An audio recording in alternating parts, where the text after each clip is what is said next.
transition of becoming, actually embodying the Christ energy, because if we're not, if we have that as our compass, if we have that as our true North Star, if that is our light and we're not on that path, we may feel off center. We may feel ill at ease. We may feel diseased, and we may not feel at peace. But once we go into prayer and meditation, which you have to do, I mean, I try to do at least twice a day, if not at least once, but in the morning, at night, because we're not in a cave, you know.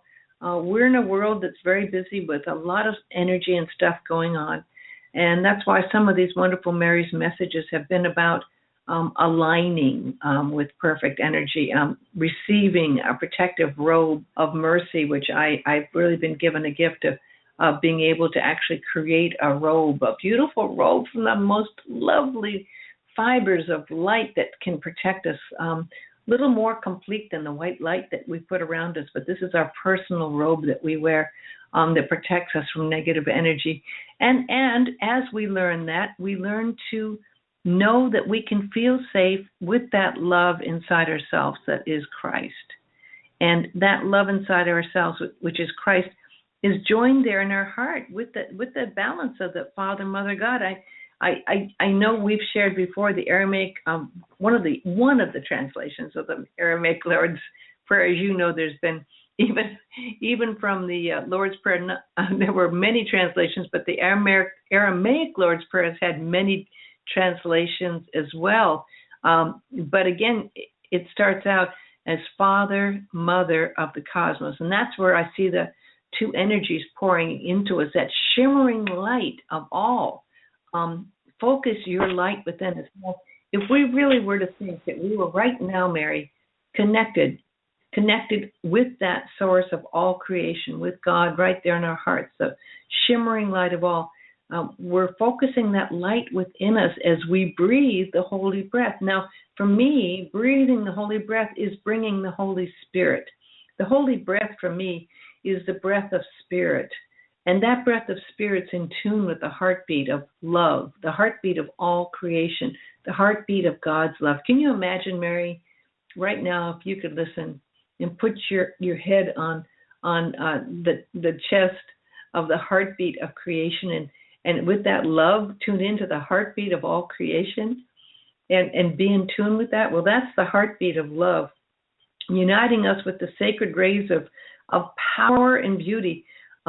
And let your heart's desire, this is the heart of God, let your heart's desire unite heaven and earth through our sacred union. Now that's actually cosmic consciousness. That's the awakening. That's the divine merging that Mary actually experienced with God. And then help us fulfill what lies within the circle of our lives today. All those buttons that might get pushed. Forgive our secret fears as we freely choose to forgive the secret fears of others. As you know, Mary, the biggest thing that is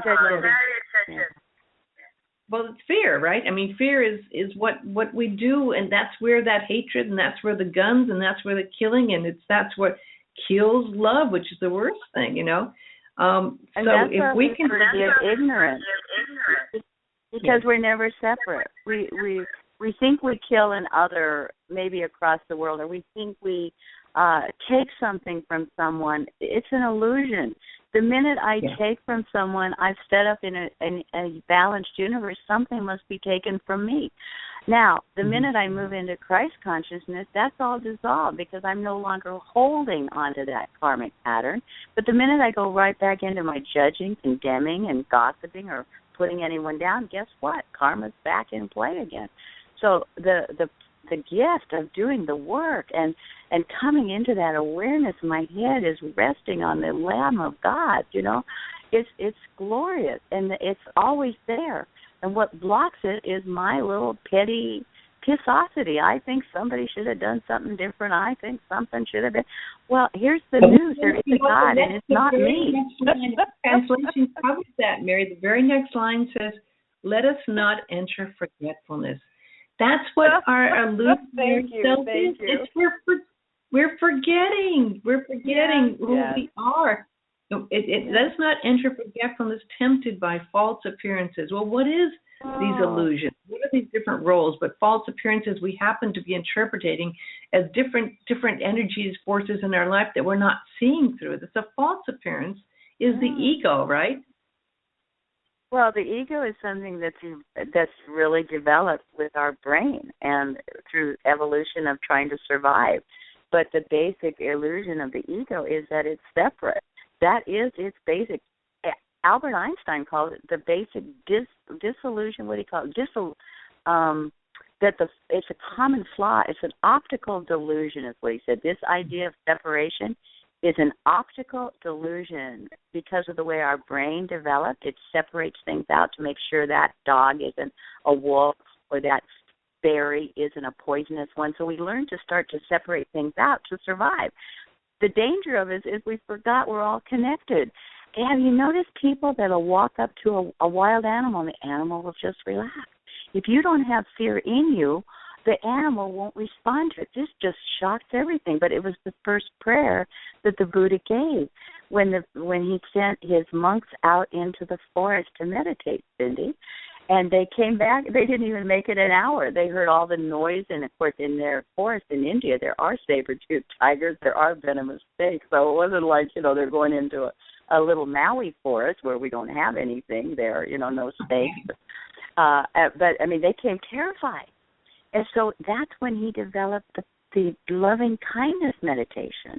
The loving-kindness meditation begins with your honoring yourself and the Buddha and coming into union and harmony with yourself and then with all other people and all other creatures. So he didn't say don't be afraid. He gave them a practice of loving-kindness that turned them into love. Then a few months later, they go right out to the same forest. They sit and meditate all night, and they're totally safe. And that's what Jesus did. He gave us a way back into the love, back into the peace. That, there's so much families and beauty, and there's so much on this planet to rejoice.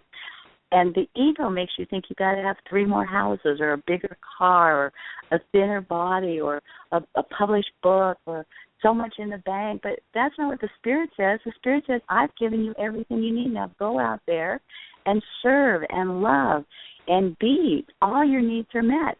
And that's what I think we're learning. They're already here. We're in heaven. You and I live on Maui. I'm looking at the ocean while I'm talking to you. I saw a whale breach just an hour or so ago, Cindy, and you, I know, are looking out at the other side of the ocean, the other side of the island. If we can't create heaven here, where would we do it? Well, you know what? It doesn't matter where you are. It's a matter of what you're seeing. It's the delusion of illusion. There you go. Where you are is always you. As you know, Gandhi and some of the greatest teachers of this world wrote some of the great works in prison because they were able, even in a small cell for years, to connect with that spirit inside themselves and go beyond the illusion of being in prison and find that inspiration that has lived on and taught us for years and years as Christ has gone on and was able to form that higher light body as a master. And as Mother Mary has gone on and is coming and making appearances and talking to many people now, because now is the time of transformation. It's time for the world's vibration to actually be raised by this love and light to the next level.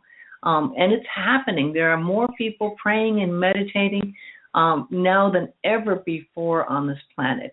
There is so much more positive people and energy of goodwill happening now than ever before on this planet. Now, don't let the news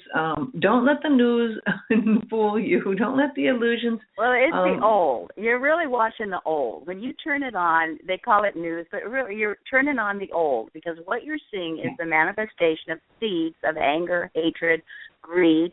I mean, America forgets we went over to the Middle East and we took their oil and we did all kinds of stuff. We divided up their countries. We caused a coup in Iran years ago. I'm not saying we're the worst. I'm just saying we participated. We're a part of the problem. So it's time for all of us to come together and say there's enough room for forgiveness for all of us. And I think what's true in the outer world is probably true in our families. When I see somebody walk around like I'm the victim, only the victim, I'm going, just a second, let's pause a minute. Number one, you're a child of God, and God doesn't create victims. You got to create a victim in your consciousness. And man, you create a victim consciousness, and the universe just proves it to you. It proves it to you. You really are a victim. And then one day you go, oh, I could have a new thought.